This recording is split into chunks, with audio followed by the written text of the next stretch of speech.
Good afternoon, everyone. The Senate Finance Committee is in session. We need to vote on an important House bill and on concurrences from the Senate. Okay. Well, might as well just go straight down the list. The only bill on the voting list right now is House Bill 207. This bill specifies that a nursing home consistent with state and federal confidentiality laws must notify a resident and, if applicable, the resident's representative or interested family member within 24 hours after the specified changes in the condition of a resident. There was amendments added in the House to the bill that also specified that they should consult with the resident's physician regarding these changes also. And they also further specify, or they added additional provisions under current law. The conditions that apply were to change a condition, adverse event that may result in the change in condition, the outcome or care of results of unanticipated consequences, or corrective action if appropriate. The House also added a decision to transfer or discharge the resident from the nursing home.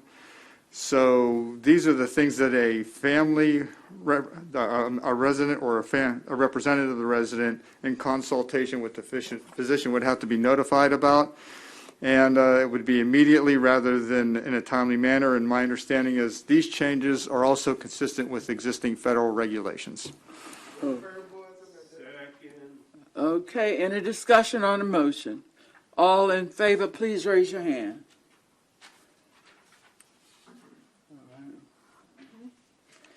All right, and we'll go on to the concurrences.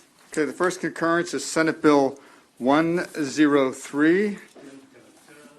This is Senator Kramer's bill, and House made some changes to the bill.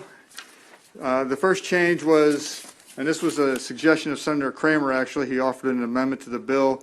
What a retail pet store doesn't include would be an establishment at which animals sold at the establishment were born at the facility and a completed sale or transfer, etc., of the cat or dog was conducted in person.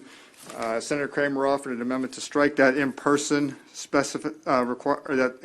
provision, and the House adopted that amendment. The House also added a task force to the bill and left the rest of the bill alone. The task force will have numerous members, including a senator, a delegate, various cabinet officials, the Attorney General's office, and some veterinarians, representatives of various organizations that are look to the welfare of animals, an attorney practicing in the animal welfare law, and the owner of a small retail pet store. The purpose of this task force is to study canine breeding facilities, including online sales of canines through breeding facilities. They're specifically tasked with reviewing any achievements made in the past 20 years and combating substandard canine breeding facility practices, identify and assess current efforts to address substandard breeding facility practices, identify non-governmental comprehensive standards for canine breeding facilities, and determine if any gaps exist in regulations of canine breeding facilities. And they also are to offer recommendations for improvement of the regulations and report back on December 1st, 2021 to the Senate Finance Committee and Health and Government Operations Committee. Senator Kramer. Thank you, Madam Chair. I do move to concur. I thank the good senator for his motion. I'll second it.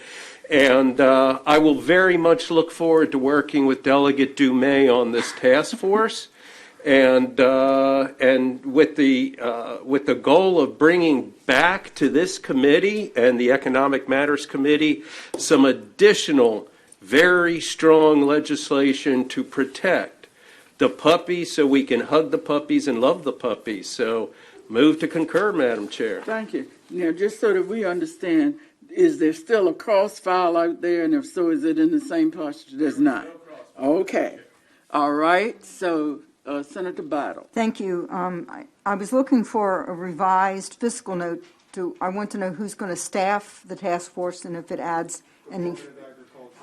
Department of Agriculture is who Delegate Dumais saw fit to charge with the task of staffing. There won't be a revised fiscal note because these were just amendments added and, so there was a revised fiscal note as it crossed, but since these were added, there's no opportunity for another fiscal note on the cost of staffing the task I force. just, they always, I'm sorry, but I feel like they expand these fiscal notes as soon as they have to staff something, so I just wondered what they put on this one. Thank you. Okay. Well, it's not an ongoing thing, it's just a, 1-year task force. Okay. Any other discussion? All in favor, please raise your hand. All right, so that's everybody who's here. It's got a task All right, all right. Senator Reedy. It has a task force. Okay, all right. Okay. We'll take our yeses whenever we can get them. Yes, we will. Okay.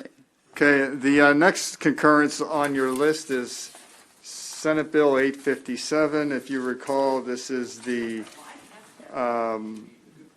bill establishes the Maryland Community Health and Public Safety Center of Excellence. The purpose of this center is to divert people from going into the mentally ill folks from going into the criminal justice system and into treatment. The amendment that the bill is basically the same as the Senate bill crossed and the House bill came over. They're almost identical, but when the bills were crossing, the House found some clarifying amendments to make, so they made these clarifying amendments to the Senate bill. You already passed the House bill with those changes, so you would probably want to concur to make the bills identical. Okay. Any discussion? Did we get a second? Yes. Okay. Any discussion on the motion? All right, if we're ready for the question, all in favor, please raise your hand. Okay, and it's unanimous for us who are here. Thank you very much. All right, I think that's it for now, guys, but we'll stay prime.